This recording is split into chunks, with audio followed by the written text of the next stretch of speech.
Sən uşağın hardandır bilmirsən sən. Elə şey olar ha. Bunu nə efirə deyirsiniz? Nə zibil yemirsən, qay arxada qalsın, efirdən kənarda qalsın. Necə efirdə onu, heç aparıcının da ixtiyarı yoxdur onun üzünə vursun. Qıraqda nə zibil yeyib, bunu efirə niyə verirsiniz ki?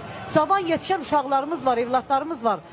Mən inanın Allaha bu televiziyalara baxa bilmirəm. Mən sinir xəstəsi olmuşam artıq. Niyə görə? Mənim özümə qalsa mənim heç bir problemim də yoxdur. A'dan Z'yə indiyə qədər nə yol gəlmişəm, mən fəxrlə də gəlmişəm. Mənim heç nə də o necə deyərlər, eynimdə deyil. Ehtiyat Amma eləmiş. qardaş, başıma dönüm, elə deyil. Bu şeyləri efirdə vermək olmaz.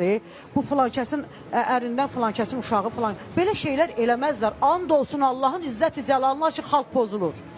Cavan yetişən uşaqdır.